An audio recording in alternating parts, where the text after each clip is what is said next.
The Lighthouse at Gloaming Bay. Date April 2, 1894. I have kept this diary since my assignment to the lighthouse at Gloaming Bay. I was chosen, as they say, for my experience and my silence, qualities that suit a man who watches the sea for a living. But I confess tonight, as the wind howls through the cracks in the windows, and the beam of the lighthouse sweeps its mechanical gaze across the churning waters below, I can no longer stay silent. Something is wrong here. It began as a shape on the horizon, barely visible at first, shrouded in misty distance. I noticed it about a week ago, standing far beyond the edge of the bay. At first, I thought it was an old shipwreck, a remnant of the many doomed vessels claimed by these treacherous waters. Yet each day the shape grew more defined, not closer, mind you, but clearer. A massive entity with tentacle-like appendages stretched out, standing motionless, just at the edge of where the sea meets the sky. At its core is a glowing, crystalline-like blue structure. I've stared at it through my telescope for hours, and though I can see it, I cannot make sense of it. It's as if the more I look, the less I understand. Date April 4, 1894. The figure remains. Each time the beam of the lighthouse swings its great eye over the water, I catch a glimpse. Still motionless, still watching. It's absurd. I've lived by the sea all my life, weathered storms, watched ships sink into the depths, seen the wreckage of men far braver than I wash ashore. But this thing on the horizon is different. It is wrong. My mind recoils from it even as it draws my gaze like a lodestone.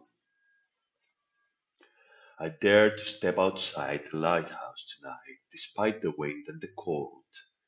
I stood on the rocky shore, my boots sinking into the wet sand, and I stared out at the horizon. I thought I might see something new, some detail I had missed, some trick of the light. But there it was, the figure unmoved, unchanged. It watches me. I'm sure of it now, but why? And how? I haven't spoken of it to the villagers. They're a superstitious lot, prone to sing omens in every creak of the wood and every shadow that moves in the night. I don't want to alarm them. Perhaps it is I who am losing my grip, alone up here with the waves and the wait for company. Date April 7, 1894. The figure is still there. Worse, I have begun to hear things. At first I dismissed it as the wind in the eaves or the creaking of the tower's old timbers, but the sound is distinct now, a low, resonant hum. It reverberates through the stones of the lighthouse, sending shivers down my spine. It begins at dusk and continues until dawn, ceasing only when the sun's first rays pierce the fog. The figure, I believe, is the source. I have no rational explanation for what I'm writing. The figure never moves, never steps closer, but its presence is constant. I cannot shake the feeling that it's waiting for something, or worse, for me. I tried to stay awake through the night to see what would happen if I simply ignored it, but I fell asleep in the keeper's chair, and when I woke, it was to the sound of that same low hum, like a distant, maddening chant. The figure is still there. I fear the lighthouse itself has become something other than a mere beacon. The villagers speak of the old stones as if they hold ancient memories, stories older than any man alive. Perhaps there is some truth in their tales. Perhaps the light I tend has become a signal, not for ships, but for something else. something that has been waiting far longer than we can comprehend. Date April 10, 1894. I must be losing my mind. I'm hearing whispers now, faint at first, but growing louder each night. They come from the sea, carried by the wind. I cannot understand the words, but I feel their meaning deep in my bones. A call, a summons. Last night the figure on the horizon seemed closer, though I know it's impossible. It stood where it always has, and yet I could feel its presence more strongly, as if it were only a stone's throw away. The whispering grew louder as the beam of the lighthouse swung overhead, as if the light itself were amplifying the voices from beyond. There's no one I can tell.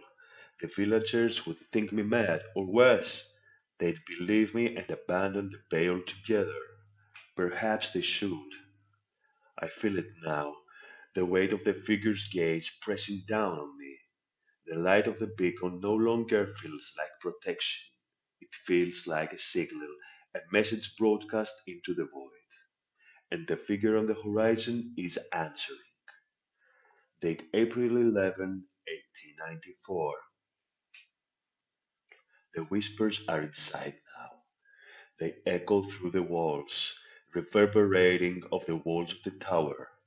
They speak of the depths, of something vast and ancient beneath the waves. It calls to me, and I know now that it is coming. The figure has drawn nearer. I no longer need the telescope to see it.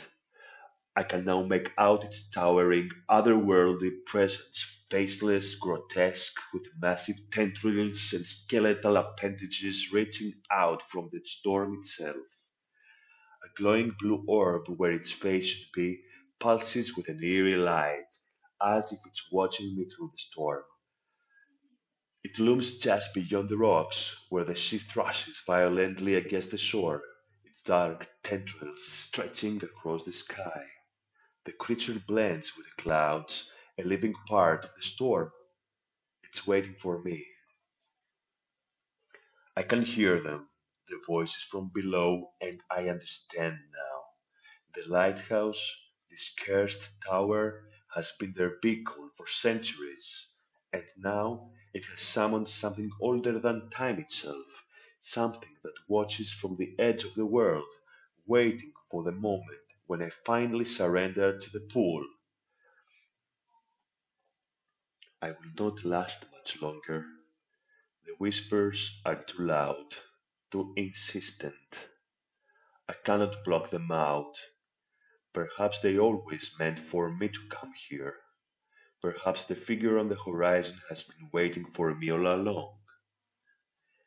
If anyone finds this diary, know that the sea is not safe. The light does not guide, it calls. And something has answered. I can see it now, rising from the waves. It's here,